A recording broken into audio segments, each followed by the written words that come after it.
دو عورتیں قاضی ابن ابی لیلہ کی عدالت میں پہنچ گئیں۔ یہ اپنے زمانے کی مشہور و معروف قاضی تھے۔ قاضی نے پوچھا تم دونوں میں سے کس نے بات پہلے کرنی ہے؟ ان میں سے بڑی عمر والی خاتون نے دوسری سے کہا تم اپنی بات قاضی صاحب کے آگے رکھو۔ وہ کہنے لگی قاضی صاحب یہ میری پھوپھی ہے، میں اسے امی کہتی ہوں چونکہ میرے والد کے انتقال کے بعد اسی نے میری پرورش کی ہے یہاں تک کہ میں جوان ہو گئی۔ قاضی نے پوچھا اس کے بعد؟ وہ کہنے لگی پھر میرے چچا کے بیٹے نے منگنی کا پیغام بھیجا، انہوں نے ان سے میری شادی کر دی۔ میری شادی کو کئی سال گزر گئے، ازدواجی زندگی خوب گزر رہی تھی۔ ایک دن میری یہ پھوپھی میرے گھر آئی اور میرے شوہر کو اپنی بیٹی سے دوسری شادی کی آفر کر لی، ساتھ یہ شرط رکھ لی کہ پہلی بیوی یعنی میں کا معاملہ پھوپھی کے ہاتھ میں سونپ دے۔ میرے شوہر نے کنواری دوشیزہ سے شادی کے چکر میں شرط مان لی۔ میرے شوہر کی دوسری شادی ہوئی، سہاگ رات کو میری پھوپھی میرے پاس آئی اور مجھ سے کہا تمہارے شوہر کے ساتھ میں نے اپنی بیٹی بیاہ دی ہے، تمہارے شوہر نے تمہارا معاملہ میرے ہاتھ سونپ دیا ہے، میں تجھے تیرے شوہر کی وکالت کرتے ہوئے طلاق دیتی ہوں۔ جج صاحب میری طلاق ہو گئی۔ کچھ عرصے بعد میری پھوپھی کا شوہر سفر سے تھکے ہارے پہنچ گیا۔ وہ ایک شاعر اور حسن پرست انسان تھے۔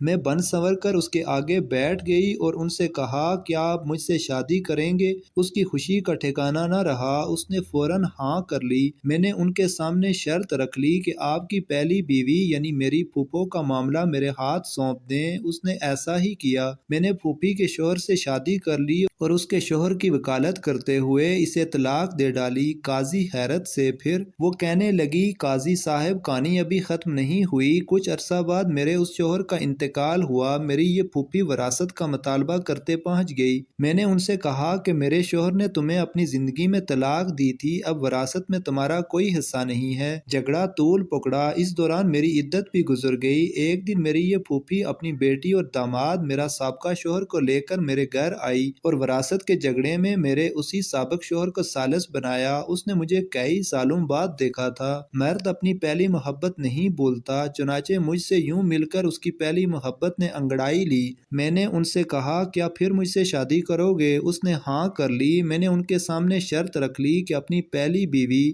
میری پھوپھو کی بیٹی کا معاملہ میرے ہاتھ میں دیں۔ اس نے ایسا ہی کیا۔ میں نے اپنے سابق شوہر سے شادی کر لی اور اس کی بیوی کو شوہر کی وکالت کرتے ہوئے طلاق دے دی۔ قاضی ابن ابی لیلہ سر پکڑ کر بیٹھ گئے، پھر پوچھا کہ اس کیس میں اب مسئلہ کیا ہے؟ میری پھوپھو کہنے لگیں قاضی صاحب کیا یہ حرام نہیں کہ میں اور میری بیٹی دونوں کی یہ لڑکی طلاق کروا چکی، پھر میرا شوہر اور میری بیٹی کا شوہر بھی لے اڑی، اسی پر بس نہیں دونوں شوہروں کی وراثت بھی اپنے نام کر لی۔ قاضی ابن ابی لیلہ کہنے لگے مجھے تو اس کیس میں حرام کہیں نظر نہیں آیا۔ طلاق بھی جائز ہے، وکالت بھی جائز ہے۔ طلاق کے بعد بیوی سابقہ شوہر کے پاس دوبارہ جا سکتی ہے بشرطے کہ درمیان میں کسی اور سے اس کی شادی ہو کر طلاق کے شوہر فوت ہوا ہو۔ تمہاری کہانی میں بھی ایسا ہی ہوا ہے۔ اس کے بعد قاضی نے خلیفہ منصور کو یہ واقعہ سنایا۔ خلیفہ ہنس ہنس کر لوٹ پوٹ ہو گئے اور کہا کہ جو کوئی اپنے بھائی کے لیے گڑھا کھودے گا خود اس گڑھے میں گرے گا۔ یہ بڑھیا تو گڑھے کے بجائے گہرے سمندر میں گر گئی۔